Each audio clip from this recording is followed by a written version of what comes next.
तो ये lecture 18 that is slip test. तो स्लिप टेस्ट हम लोग करते क्यों हैं? तो एक्स डी और X Q that is armature reaction reactance along direct axis and along quadrature axis पता करने के लिए ये टेस्ट करते हैं। ठीक है, इसका प्रोसीजर क्या है? तो इसमें एक तो ऑटो ट्रांसफार्मर होता है, ऑटो ट्रांसफार्मर में 3 फेज़ कनेक्शन कर देते हैं और इससे with the help of tapping हम लोग सिंक्रोनस मशीन को कर देते हैं। ठीक है, अब ये जो है ये सिंक्रोनस मशीन है, लेकिन अभी जनरेटर एक्शन दिखाया जा रहा है। ठीक है, इस टैपिंग के द्वारा कंट्रोल्ड वे में वोल्टेज और आर्मेचर करंट इसमें इंटर कराया जाता है। ठीक है, जब ये करंट इंटर करेगा तो स्टेटर का पोल्स बनेगा और रोटर में क्या अरेंजमेंट किया जाता है कि रोटर का जो वाइंडिंग है उसको ओपन सर्किट रखा जाता है। कहने का मतलब यहाँ पे हम लोग वोल्ट मीटर लगा देते हैं। ठीक है, और यहाँ से ये जो वैल्यू मेज़र होगा इसको V2 बोलेंगे, इससे V1, इससे A1। ठीक है, और रोटर को आर्मेचर के द्वारा हम लोग एक RPM पे घुमाते हैं। कौन सा RPM? तो देखो ये जो रोटेटिंग फ्लक्स प्रोड्यूस होगा स्टेटर का वो NS रफ्तार से घूमेगा और रोटर को हम लोग NR रफ्तार से घुमाते हैं which is near to synchronous speed. ठीक है, एकदम नज़दीक, मतलब मान लो ये 1500 है तो ये 1450 या 1400। ठीक है, अब हम लोग करते कैसे हैं स्लिप टेस्ट? तो इसका ये चीज़ यहाँ पे है दैट इज़ ये। ठीक है, तो इसमें अब क्या है कि ये जब यहाँ प्राइम मूवर के थ्रू घुमाओगे तो ये रोटर घूमने लगेगा।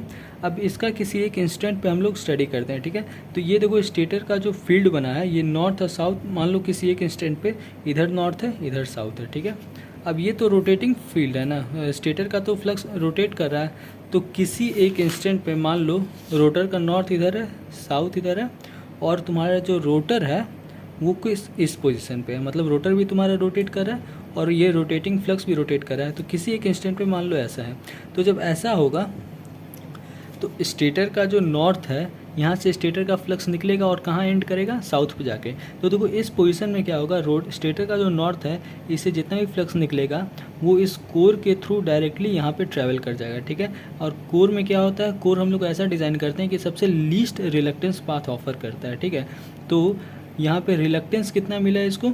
एकदम ही कम, मिनिमम, समझे? तो फ्लक्स कौन सा? Stator flux. फ्लक्स का फॉर्मूला होता है MMF अपॉन रिलक्टेंस। MMF को बोलते हैं N अपॉन IA और नीचे रिलक्टेंस। ठीक है, अब रिलक्टेंस चूँकि सबसे कम है और फ्लक्स तुम्हारा कांस्टेंट है तो IA और ये कैसा रिलेशन शेयर करेगा? डायरेक्ट रिलेशन शेयर करेगा। ठीक है, कैसे? क्योंकि देखो ये अगर कांस्टेंट है तो ये अगर बढ़ेगा तो इसको घटना पड़ेगा, नहीं सॉरी, ये अगर बढ़ेगा तो इसको भी बढ़ना पड़ेगा सो दैट ये दोनों का रेशियो सेम रहे, तभी तो ये कांस्टेंट हो पाएगा। इसका मतलब रिलक्टेंस अगर कम है तो ऊपर वाला न्यूमरेटर भी कम होगा। ठीक ना, तो इसका कहने का मतलब N into IA is directly proportional to reluctance. अगर रिलक्टेंस कम है तो आर्मेचर करंट भी कम होगा।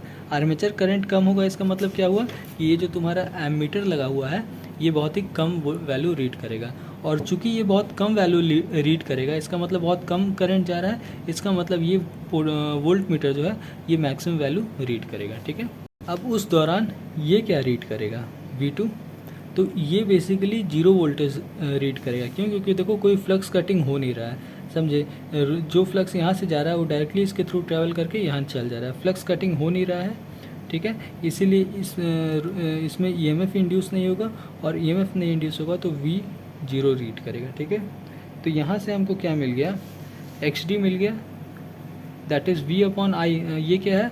ये इम्पीडेंस है। इम्पीडेंस का फॉर्मूला क्या होता है? As V is equal to IR में I impedance that is R is equal to क्या होता है? V upon I। ठीक है, तो ये तुम्हारा हो गया वोल्ट मीटर का रीडिंग दैट इज़ V1 और ये एमीटर A1 का रीडिंग। ठीक है, ये दोनों को जब डिवाइड करेंगे तो हमें एक रिएक्टेंस मिलेगा। ठीक है, और इस रिएक्टेंस को हम लोग XD बोल देंगे। ठीक है, अब ये देखो Vmax क्या था? ये बड़ा वैल्यू था। I क्या था? सबसे छोटा वैल्यू था, मतलब करंट इस समय करंट छोटा है और वोल्टेज बड़ा है, तो ये हमें XD का वैल्यू दे दिया। ठीक है, अब दूसरा इंस्टेंट पे मान लो कि स्टेटर का नॉर्थ साउथ इधर है और रोटर इधर है। अब चूँकि दोनों घूम रहा है तो ऑब्वियसली बात है ये घूमेगा ही, तो इसका कहने का मतलब स्टेटर का नॉर्थ साउथ क्वाड्रेचर एक्सिस पे है। ठीक है, तो क्वाड्रेचर एक्सिस पे तो इसको सबसे ज़्यादा रिलक्टेंस अभी मिलेगा, और रिलक्टेंस बढ़ेगा तो करंट बढ़ेगा। करंट बढ़ेगा इसका मतलब ये करंट, ये एमीटर ज़्यादा करंट रीड करेगा।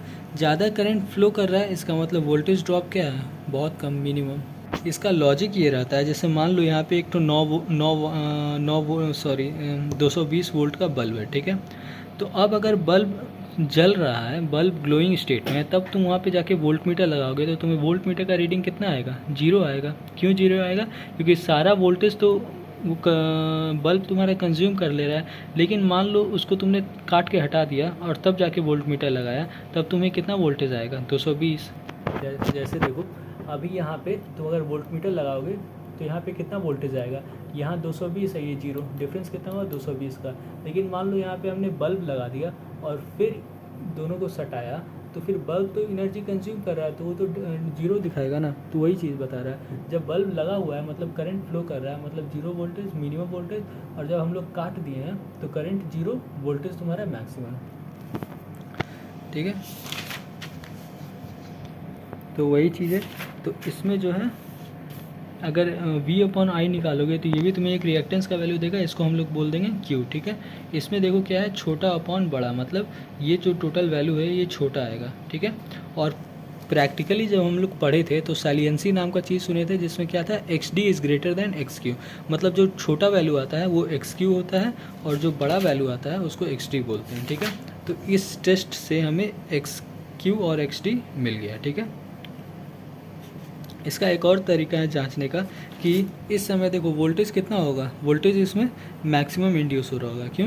क्योंकि सारा EMF तो इधर उधर कहीं फैल जा रहा है, मतलब फ्लक्स कटिंग हो रहा है, ठीक ना। तो तुम इस वाले वोल्ट मीटर से भी पता कर सकते हो। अगर इस वाले वोल्ट मीटर मिनिमम वैल्यू दे रहा है, मिनिमम वैल्यू रीड कर रहा है, मतलब ये तुम्हारा XD का कंडीशन है, और ये अगर मैक्सिमम वैल्यू रीड कर रहा है तो ये XQ का कंडीशन है, ठीक है। अब उसके बाद ये इन्वेलप बनाया गया है, ये कुछ खासा है नहीं, ठीक है। वोल्टेज